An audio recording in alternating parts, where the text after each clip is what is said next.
চা বাগানের শ্রমিকদের অভিযোগ তারা লক্ষ্মী ভান্ডার প্রকল্পের সুবিধা পাচ্ছেন না। তাদের বক্তব্য, 2 মাসে তারা টাকা পেয়েছেন, তারপর থেকে এটার সুবিধা আর তারা পাচ্ছেন না।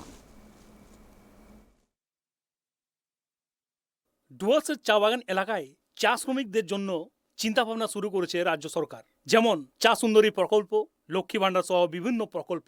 তবে চা বাগান এলাকায় চা শ্রমিকদের বক্তব্য, বহু চা বাগানে শ্রমিকরা লক্ষ্মী ভান্ডার পাচ্ছে না। কারো কারো 2 মাসে টাকা ঢুকলেও তারপর থেকে আর টাকা ঢুকছে না। এ ব্যাপারে চা শ্রমিকেরা চা বাগানের কাজ ফেলে দুয়ারে সরকারে গিয়ে তাদের অভিযোগ জানালেও কোনো লাভ হয়নি। আর এতেই ক্ষিপ্ত চা শ্রমিকেরা। এরকমই ছবি দেখা গেল মাল ব্লকের এলেনবাड़ी चा बागानेर श्रमिक। नहीं मिलता है हम लोग का। अभी जब से पहले शुरू हुआ उसी समय तो नहीं मिलता है, एक बार भी नहीं मिला है। हम लोग डाल डाल के परेशान हो गए हैं। हम कितना बार बोले, जितना बार आता है उतने बार हम लोग भरते हैं, फिर भी नहीं मिलता है हम लोग को।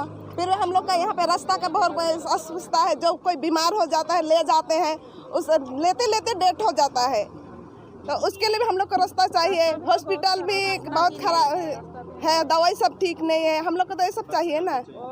এই চা বাগানের শ্রমিকদের বক্তব্য, তাদের কয়েকবার লক্ষ্মী ভান্ডারের জন্য আবেদন করেও কোনো লাভ হয়নি। এখন তারা লক্ষ্মী ভান্ডারের সুবিধা পাচ্ছে না। এরকম শ্রমিকেরা সংখ্যায় চা বাগানে অনেক আছে বলে শ্রমিকদের বক্তব্য। না, হয়তো আমি দেখলাম একজন পাইনি, আমি সঙ্গে সঙ্গে স্টেপ নিতে বললাম, বাকি সবাই তো হাত তুললো পেয়েছে।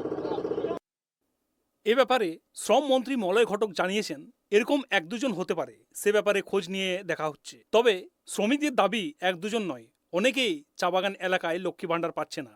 এ ব্যাপারে চা শ্রমিকেরা তৃণমূলের সভাপতি মহুয়া গোপকে তাদের অভিযোগ জানান। না, 1-2 মাস পেয়েছি তারপরে পাইনি, সেটা কোনো টেকনিক্যাল সমস্যা থাকতে পারে, সেটা আলাদা বিষয়। কিন্তু এখানে আমার সাথে যারা আছে, 2-1 জন আছে যারা দুয়ারে সরকারে অ্যাপ্লাই করেছে, কিন্তু এখনো ওরা লক্ষ্মী ভান্ডারটা পাচ্ছে না। সেটা অবশ্যই আমরা দেখবো।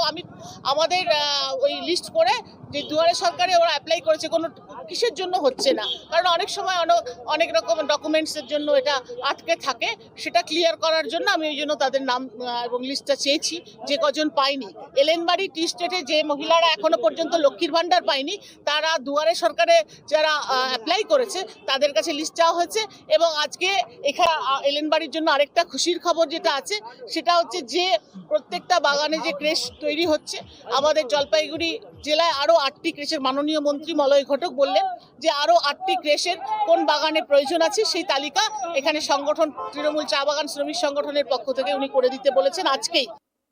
জলপাইগুড়ি জেলার তৃণমূল কংগ্রেসের সভাপতি মহুয়া গোপ বলেন, আমার কাছে শ্রমিকরা অভিযোগ জানিয়েছে, শ্রমিকেরা যাতে সরকারের সুযোগ সুবিধাগুলো পায় সেটা আধিকারিকদের দেখতে বলা হয়েছে। আশা করা যায় সমস্যা মিটে যাবে।